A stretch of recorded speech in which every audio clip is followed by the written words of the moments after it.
This was our first trip back to Universal Orlando since the parks reopened, and let's just say that it was good to be back. It seemed that everyone we encountered, from guests to team members, were very excited about the reopening.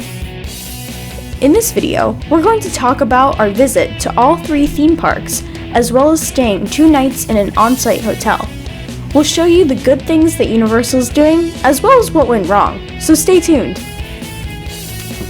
I'm Alex from Endless Summer, Florida, and wanted to ask, are you a subscriber? If not, now's the time to click that subscribe button so we can get started. Before we begin, we thought it was worthwhile mentioning that the reservation process for the Passholder preview days did not go so well. If you were reading the comments on the UOAP Facebook group, you could tell that there was a lot of frustration among pass holders getting errors or just having the website freeze. It took us a few hours, but we were able to get 3 reservations for Thursday at 11 a.m., which was the second Passholder preview day. This actually worked out well for us, since we wanted to be there for both the Passholder preview days and the public reopening days. Universal offered some really good hotel deals, so we ended up staying on-site at the Aventura Hotel for just $99 per night for a standard 2-queen bedroom. Since it was such a good rate, we booked an additional day and came up the night before to take advantage of the early park admission for the Passholder preview day. The reason we chose the Aventura Hotel was not only for the $99 per night rate, but also its location right next to Volcano Bay. When you walk out the back gate of the hotel, you are literally at the security checkpoint for Volcano Bay, so it saves time in the morning since you don't have to get on the bus.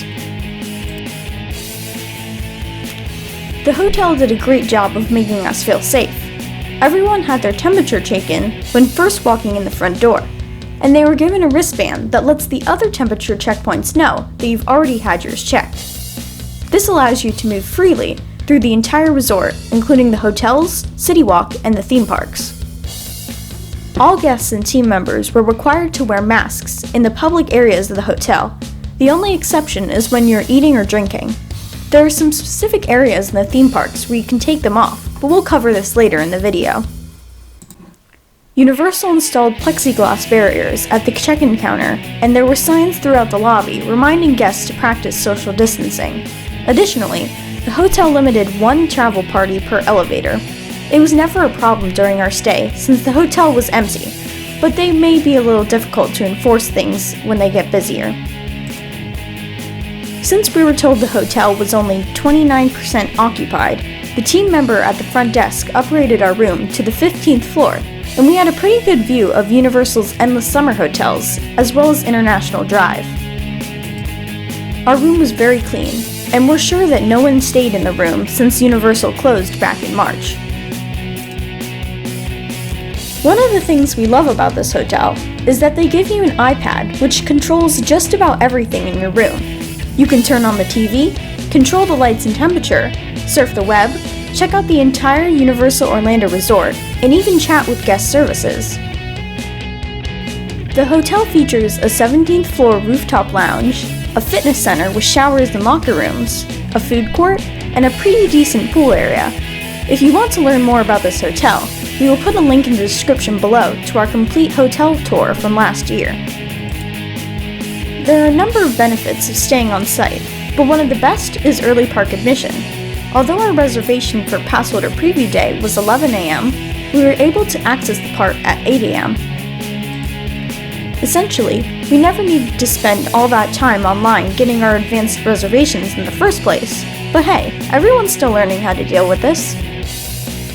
To get to City Walk on Thursday morning, we walked over to Sapphire Falls to grab the water taxi. Since Universal was allowing a limited number of guests on each boat, we quickly did the math and figured this was going to take a number of boats before we can get on board.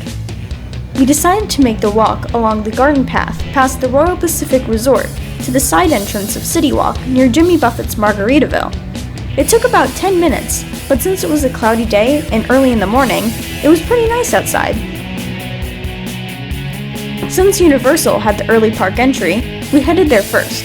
It was about 8:10 by the time we scanned our passes, and there was no line at all. Every team member had some type of face covering, and we noticed plenty of new markings on the ground to remind guests of social distancing. During the early park entry, only Despicable Me, Minion Mayhem, and Harry Potter and the Escape from Gringotts Bank were open, so we headed over to Diagon Alley for a ride on the Escape from Gringotts. The park was fairly empty, but since we were there during early park entry, we knew the crowd levels would pick up. The line at Gringotts was a little long, but moved quickly, and there were markers on the ground to remind guests of social distancing. The entire wait time was less than 15 minutes, since the experiences in the queue were not offered, so we weren't able to see the little pre-show with Bill Weasley and Blordak the Goblin, and there was no elevator ride down to the vaults.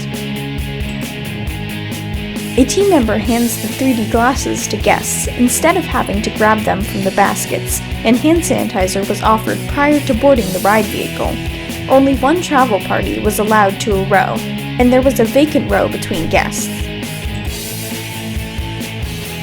By the time we finished Escape from Gringotts, it was almost 9 o'clock, so we decided to take the Hogwarts Express and head over to the Islands of Adventure to see if we could get a virtual line reservation for Hagrid's Magical Creatures Motorbike Adventure.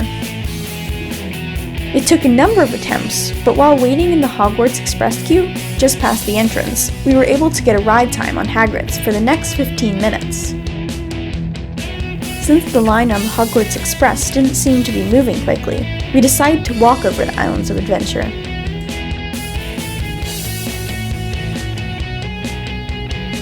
If you've not already been on Hagrid's, you're in for a treat. Virtual line reservations are pretty tough to get, but keep trying as Universal releases a number of reservations throughout the course of the day. To enforce social distancing at the lockers, only one guest per travel party was allowed to enter the locker area for each individual bank of lockers.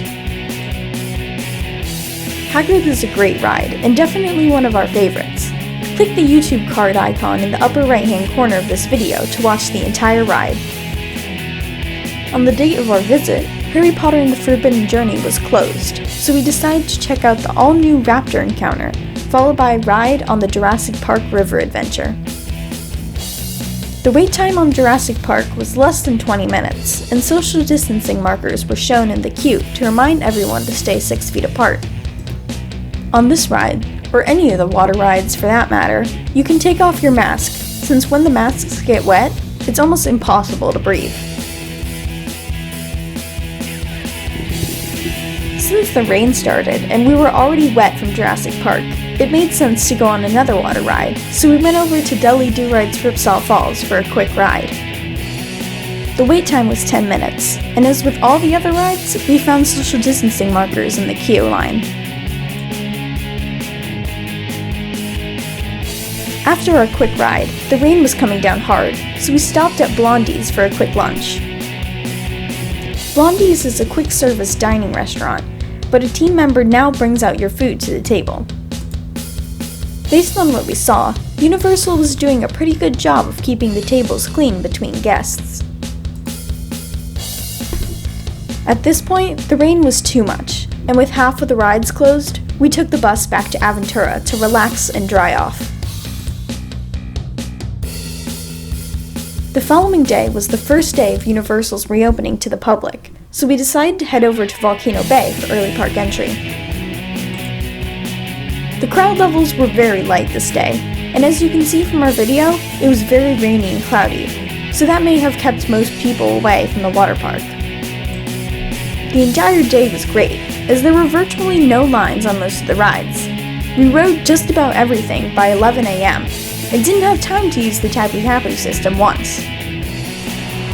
Although guests are not required to wear face masks at Volcano Bay, social distancing markers were on the queue lines, and Universal removed about half of the lounge chairs so guests have more space. While we had a great day at Volcano Bay during the first day of the public reopening, our visit the following weekend was the exact opposite. We came back the next Saturday, and the crowd levels were much larger than the weekend. It was a nice and sunny Florida day, which must have attracted more people, because by lunchtime, the park was at capacity. The lines were long, The pools and rivers were crowded, and the walkways were packed, so we decided to leave by noon. Overall, our first trip was successful. There was fairly poor weather to contend with, but we made the most out of it. There's going to be a learning curve for both Universal and for park guests. Things that we've been used to doing during our prior visits will no doubt have to change, but over time, we would expect things to continue to get better. When we got back, we were asked by all of our friends if we felt safe during our visit, and the answer is yes. Universal appears to be doing a good job of enforcing the rules to keep guests safe, and we felt that it was just as safe as going to our local grocery store in South Florida. Are you thinking about visiting Universal or one of the Orlando theme parks this summer? If so, let us know in the comments below. Thanks for watching! Be sure to click that like button and subscribe to our Endless Summer channel.